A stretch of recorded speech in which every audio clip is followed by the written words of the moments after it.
జార్ఖండ్లో JPSC paper leakage తదనంతర పరిణామాలు మనం చూస్తూ ఉన్నాం. వేలాది మంది విద్యార్థులు అక్కడికి జార్ఖండ్ రాజధాని అయినటువంటి రాంచీకి చేరుకొని శాంతియుత నిరసనలు, ర్యాలీలు, ధర్నాలు, ఆమరణ నిరాహార దీక్షలు చేస్తూ ఉంటే మొన్నటి వరకు నీట్ పేరుతో గొంతు చించుకున్నటువంటి ఈ బొద్దింకల ముఠ ఒక్కటంటే ఒక్కటి కూడా ముందుకు రావడం లేదే. ఆ సోనాక్షి సిన్హా అనే సొండ ఆవిడ కూడా బయటికి రావట్లేదే. కంగనా రనౌత్ గారి మీద ఇష్టం వచ్చినట్లుగా మాట్లాడినటువంటి సోనాక్షి సిన్హా గారు ఇప్పుడు ఎక్కడున్నారు? వీళ్ళు ఒకప్పుడు హిందువులే, ఆ తర్వాత దేనికో మత మార్పిడి అయిపోయి ఇప్పుడు ఈ విధంగా దేశ వ్యతిరేకమైనటువంటి నిరసనలకు మాత్రమే సపోర్టు చేసే పరిస్థితికి వచ్చేసారు. కాదనగలడా ఎవడన్నా? వాదించగలడా దమ్మున్నవాడు ఎవడైనా సరే ఈ టాపిక్ మీద? ఇలా మాట్లాడితే మనల్ని ఏదో ఒక పేర్లతో లేదా ఏదో ఒక కేటగిరీ కింద జమ చేసేసి ట్రోల్ చేయడానికి ఇష్టపడతారు. అంతేగాని ఫేస్ టు ఫేస్ నిజాలు మాట్లాడడానికి వీళ్ళు ఏమాత్రం కూడా ధైర్యం చేయరు, సాహసం చేయరు. సరే, ఇప్పుడు జార్ఖండ్లో విద్యార్థుల నిరసన అవుతుంది. అరే మీరు వెళ్ళండిరా అని చెప్పేసి చాలామంది ఇంటర్వ్యూ చేస్తూ ఈ అభిజిత్ డిప్కే కానీ వీళ్ళ బ్యాచ్ని కానీ అడుగుతూ ఉంటే అభిజిత్ డిప్కే ఏమంటాడు? నాకు సెలైన్లు లెక్కతా ఉన్నాయి, నాకు టైఫాయిడ్ వచ్చింది, నాకు ఇంకేదో వచ్చింది అని చెప్తాడు. సరే, నువ్వు వెళ్ళకపోతే వెళ్ళకపోయావు, ఆ సౌరభ్ దాస్ ఏమయ్యిండు, అశుతోష్ రంకా ఏమయ్యిండు, ఆవిడెవరో ఒక రేషానో ఆవిడ ఏమైంది? ఆ పక్కనే మన సోనం వాంగ్చుక్ పక్కనే ఆవిడ కూడా ఆమరణ నిరాహార దీక్ష చేసింది. అన్ని రోజులు 25 రోజులు చేసి వెంటనే ధర్మేంద్ర ప్రధాన్ రిజైన్ చేయంగానే అక్కడ నిరసన ప్లేస్ నుంచి బయటికి రావడానికి 4 సహాయం అవసరం వచ్చింది ఆవిడికి. నడవలేక బాలీవుడ్ పెర్ఫార్మెన్స్ చేసింది. కట్ చేస్తే సాయంత్రం పార్టీలో చింగుచక్క గెంతుతా ఉంది. వీళ్ళందరూ కూడా ఎక్కడున్నారు ఇప్పుడు? వీళ్ళందరూ నా పాయింట్ ఏంటంటే వీళ్ళందరూ ఎక్కడ ఉన్నారు? ఇదే ప్రశ్నని జాతీయ ఛానల్స్ వీళ్ళని అడుగుతూ ఉంటే డొంక తిరుగుడు సమాధానాలు చెప్తా ఉన్నాడు. చూడండి ఒకసారి. ఇతనే కాదు, ఇప్పుడు ఈ బొద్దింకల బ్యాచే కాదు, నీట్ ప్రొటెస్ట్ని మినిట్ టు మినిట్ కవర్ చేసినటువంటి మూకలు ఉన్నాయి కొన్ని. ఆ మూకలు రావిష్ కుమార్ ఏమంటున్నాడో తెలుసా? అది కూడా మీకు ప్లే చేసి చూపిస్తాను చూడండి. వీళ్ళంతటి హిపోక్రసీ కలిగి ఉన్నారు, ద్వంద్వ ప్రమాణాలు కలిగి ఉన్నారు. వీళ్ళని వీళ్ళకి మంట అయితే బర్ణాలు రాసుకోండి, కానీ మేము అనకుండా ఆగం. ఎందుకంటే మీరు ఈ విధంగా సెలెక్టివ్ అప్రోచ్తో, ద్వంద్వ ప్రమాణాలతో దేశ వ్యతిరేక శక్తులు గౌతం ఇచ్చేలాగా విద్యార్థులను వాడుకుంటా, రైతులను వాడుకుంటా, లేదా ఇంకో కేటగిరీ పీపుల్ని వాడుకుంటా వాళ్ళకు న్యాయం చేసిందిలే, ఏమీలే. ఇక్కడ అస్థిర వాతావరణం సృష్టించడానికి ట్రై చేస్తూ ఉంటే ఎవడు ఊరుకుంటాడు? ఈ అభిజిత్ డీప్కి ఎంత దొంగో చూడండి, అతని మాటల్లోనే మీకు అర్థమైపోతుంది.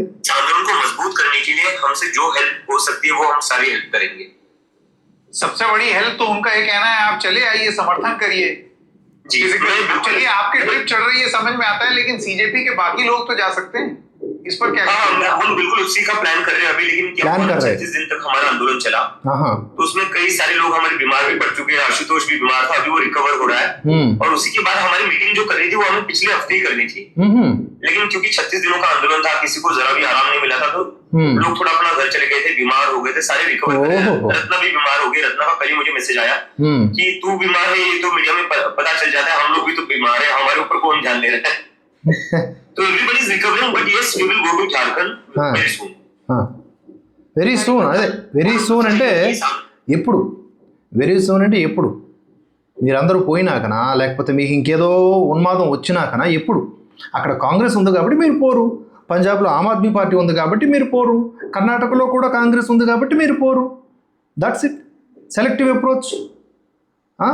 25 రోజులు 30 రోజులు దీక్ష చేసి ఒళ్ళు అలిసిపోయింది. ఎక్కడ అలిసిపోయింది? బలిసి కొట్టుకున్నారు కదా 5 స్టార్ హోటల్స్లలో, ఎంజాయ్ చేశారు కదా. కాస్త వేడి తగలంగానే ఏసీ కార్లలోకి చొరబడిపోవడం, మళ్ళీ రావటం, ఎక్కడో ట్రక్కు పైకి ఎక్కేసి అందరినీ రెచ్చగొట్టేయటం, వాళ్ళేమో పెప్పర్ స్ప్రేలు చేయటం, ఆ తర్వాత లాఠీ చార్జ్ జరిగితే పోలీసులు కొట్టేస్తున్నారు అనడం. ఇన్ని హిపోక్రసీ ధోరణులు. పోలీసులు వచ్చి అరే నాయన వద్దురా, ఇక్కడ ఖాళీ చేయండిరా, ఇలా 2500 పైగా క్రిమినల్స్ వచ్చి చొరబడిపోయి ఉన్నారు మీ మధ్య, వాళ్ళు ఏమైనా అలజడులు క్రియేట్ చేస్తే మనం కంట్రోల్ చేయలేము. నిరసనలు అనుకుంటే ఓకే, శాంతియుత ర్యాలీ అనుకుంటే ఓకే, మీరు కొంచెం ఇక్కడ నుంచి ఖాళీ చేయండి అంటే అశుతోష్ కాదు, సౌరభ్ దాసు పోలీసుల దగ్గర ఇట్లా యాటిట్యూడ్ స్టార్ అనమాట. యాటిట్యూడ్ స్టార్ ఎవరెవరో కాదండి, ఈయనే ఇట్లా నిల్చొని ఏదో పెద్ద ఉద్ధరించేసేటట్లుగా బిల్డప్ ఇస్తూ ఉన్నాడు. అక్కడ నుంచి ఖాళీ చేయడాడు. ఆ తర్వాత జరిగిన పరిణామాలు పక్కన పెడితే వీళ్ళ హిపోక్రసీ చూశారు కదా. నువ్వు బాగోలేదంట. అరే పక్కన వాళ్ళని పంపించరా బాబు అంటే లేదు లేదు వాళ్ళకి కూడా బాగలేదు, వాళ్ళు నాకు ఫోన్లు చేసి చెప్తున్నారు నీకు ఒక్కడికే బాగాలేదా మాకు కూడా బాగలేదు అని చెప్తున్నారంట. నువ్వు కనిపిస్తున్నావు నేను కనిపించట్లేదు అంతే తేడా, మాకు కూడా బాగలేదు. సరే మీరు సోషల్ మీడియాలో స్పందించండి. హలో ఫ్రెండ్స్ అని మోదీని వెక్కిరించారు కదా, ఆయన ఎలాగైతే సెల్ఫీ యాంగిల్ తీసుకున్నారో అదే సెల్ఫీ యాంగిల్లో ఉక్కిరి బిక్కిరైపోయి ట్రోల్ చేశారు కదా మోదీ గారిని. అలాగే ముందుకు వచ్చేసి ఆ బొద్దింక మొహాలు వేసుకొని ఆ జార్ఖండ్లో విద్యార్థుల పక్షాన నిలబడి ఆ సోరెన్ ప్రభుత్వాన్ని, ఆ కాంగ్రెస్ ప్రభుత్వాన్ని క్రిటిసైజ్ చేయొచ్చు కదా. విద్యార్థులు ఎక్కడైనా అల్లర్లు చేస్తున్నారా, మీలాగా ఆజాదీ నినాదాలు చేస్తున్నారా, మీలాగా కాశ్మీర్లో ఆర్టికల్ 370 మళ్ళీ పునరుద్ధరించాలని ఫైట్ చేస్తున్నారా, మీలాగా ఉమర్ ఖలీదు, షాజిల్ ఇమాము లేకపోతే అఫ్జల్ గురువుకి అనుకూలంగా నినాదాలు చేస్తున్నారా? లేదు కదా. మా హక్కులు మాకు కావాలంటున్నారు. పోనీ కనీసం సోరెన్ని ఏమన్నా తిడుతున్నారా? సోరెన్ తండ్రిని పొగుడుతూ మీ నాన్నగారు ఎంతో చేశారు, మీరు కూడా అదే మాదిరి మాకు హెల్ప్ చేయండి అని చెప్పేసి అడుగుతున్నారు తప్ప ఎక్కడైనా ఒక్క అసభ్యకరమైన పదం వచ్చిందా? ఎక్కడైనా హిందూ ధర్మానికి వ్యతిరేకంగా వాళ్ళు మాట్లాడుతున్నారా? లేదా ఇతర మతాలకు సంబంధించిన నినాదాలు యాంటీ లేదా ప్రో నినాదాలు వస్తున్నాయా? మీకు జునైద్ ఉన్నాడు, వాళ్ళకి ఎక్కడో దగ్గర ఉన్న ఆలయాల్లో అన్నదానం నిమిత్తం ఉన్నటువంటి ఆ సరుకు అంతా వాళ్ళ కోసం తెచ్చిపెడుతూ ఉన్నారు. ఇంత ఆర్గానిక్గా జరుగుతున్నటువంటి ఒక విద్యార్థుల నిరసనకి మీరు మద్దతు తెలపకపోవడం మీ హిపోక్రసీ, మీ ద్వంద్వ ప్రమాణాలు. మిమ్మల్ని ఎండగట్టేటటువంటి పరిస్థితికి తెచ్చుకున్నారంటే మీలో ఉన్నటువంటి ఆ ముసుగు తొలగిపోయింది. పెద్ద టైం పట్ల బొద్దింకలు అని పేరు పెట్టుకోవడమే కాదు, వాటికి ఎంత వ్యాలిడిటీయో వాటికి ఎంత ఎక్స్పైరీ డేటియో మీకు అంతే ఉంటుంది. అదే జరిగింది. ఈ రావిష్ అనేటటువంటి వ్యక్తి ఏమంటున్నాడో చూద్దామా ఒకసారి. हम यूट्यूबर सारी परीक्षाओं के मामले को आंदोलन को हर राज्य में कवर नहीं कर सकते। मैं ये बात आज से नहीं कई साल से अपने वीडियो में कह रहा हूँ, फेसबुक पर कई बार लिखा है। और परीक्षा को लेकर जब छात्र संदेश भेजते हैं उन्हें व्यक्तिगत रूप से भी लिखा है। हम पीएम की गाली को लेकर भी बड़ा पैगाम है। क्या पीएम को ఇప్పుడు అర్థమైంది కదా, స్పష్టంగా మీకు తెలిసి వచ్చింది కదా. ఆ రావిష్ కుమార్ అనే అతను కూడా సెలెక్టివ్ అప్రోచ్గా వీడియోలు చేసేవాడు, ఎక్కడున్న గంజాయి మొక్కల బ్యాచ్కి హెడ్ ఆఫ్ ది డిపార్ట్మెంట్ అనుకోండి. ఆయన కూడా మాకంత టైం లేదు, మేము ఇప్పుడు యూట్యూబర్ అయిపోయాడు. ఒకప్పుడు జర్నలిస్టు, అవసరమైనప్పుడు జర్నలిస్ట్ అయిపోతాడు, అవసరమైనప్పుడు యూట్యూబర్ అయిపోతాడు, ఇంకా కావాలంటే ఇన్ఫ్లుయెన్సర్ అయిపోతాడు. సో ఇప్పుడు చెప్పరా దాని గురించి కంటెంట్ చేయరా అంటే టైం లేదంట. వక్త్ నహీ ఇధర్ సే ఇధర్ హో జాతా హై.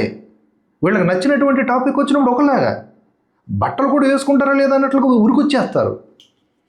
మోదీ, హిందువులు, భారతదేశం, సంస్కృతి, సనాతన ధర్మం ఇవి తప్ప, వీటిని తిట్టడం, కొట్టడం, పడగొట్టడం తప్ప ఇంకో లక్ష్యాలు ఉన్నాయా వీళ్ళకి?